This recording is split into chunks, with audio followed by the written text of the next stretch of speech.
Hey, what's up guys? I am Unbound Brian, and today guys, we're going to be talking about Stranger Things, Season 3. Stick around.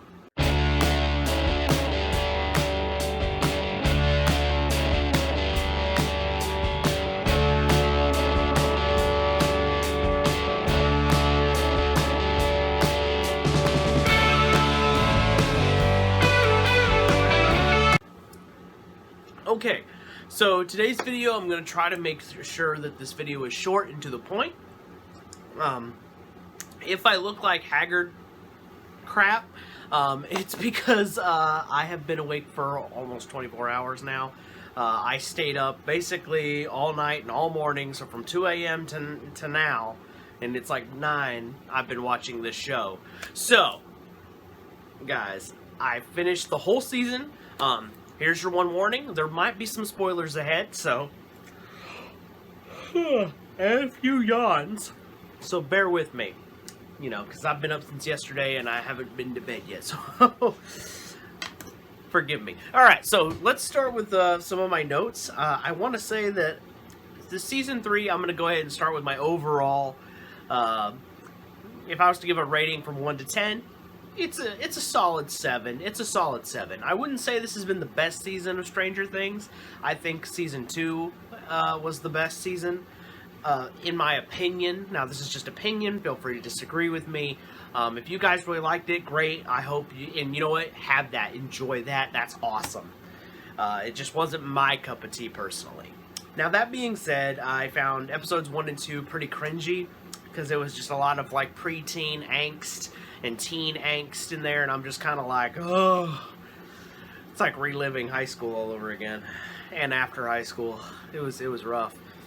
About episode 3, the story really starts to pick up, and we finally get some story development about episode 3,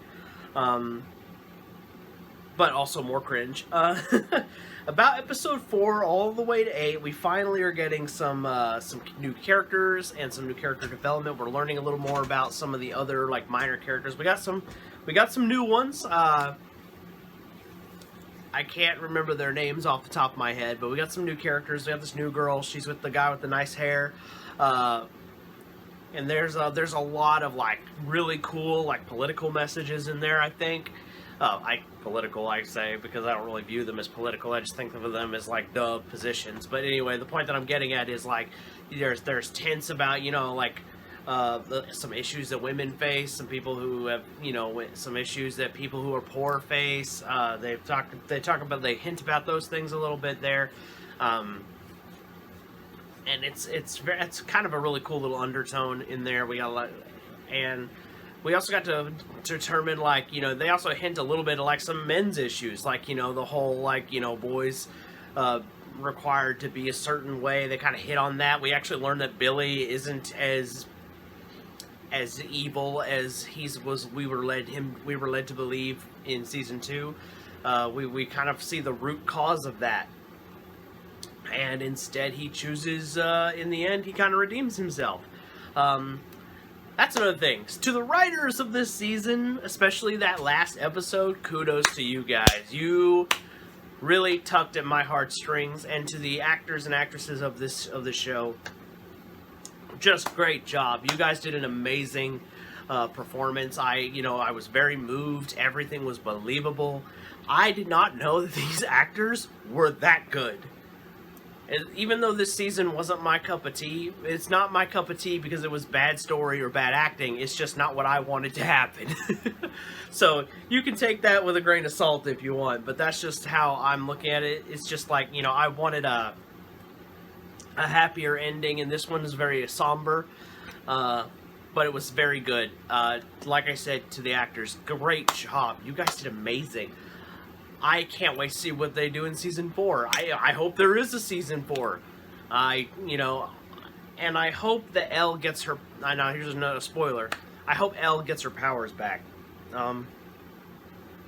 It seems the way they're explaining it away in this one is, it's looking like she's depleted them. So, it's not to say that I don't think that her powers have run away, or, like, she's out of power, like, so she doesn't have them anymore. I think the theory is that... the way she describes it, it's a battery, and right now that battery is low, So I think that that's why her powers aren't working right now.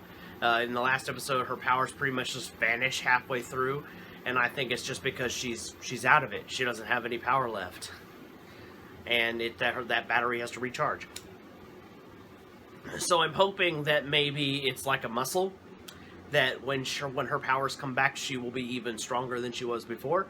Because let's face it, it's looking like the Demogorgon, as they called it in season 1. It looks like it's not done. It looks like this fight is still going. I am actually also sad that the police chief passed on. Hopper. He was probably my second favorite character in this whole series, and I was very sad to see him go. I hope that they'll find a way to maybe incorporate his character in flashbacks, like they did for the character who passed away in season 2 that I can't remember his name at the top of my head, but he's portrayed as a superhero with a red cape on the fridge. So, yeah, that's my overall summary of my opinion of season 3 of this show. I hope to see more. It's, like I said, it's not my favorite, but I think that there's only one word to go from here, and that's up. So, if you like this quickie review, make sure you hit that thumbs up button. If you are wanting to see me do more reviews and things like that, make sure you let me know in the comments below, and what shows should I be watching to review if I'm going to continue to do them. Let me know in the comments below. If you're new here, consider subscribing. I am Unbound Brian, and I will catch you guys later. I'm going to catch me a nap. Yeesh. Ah!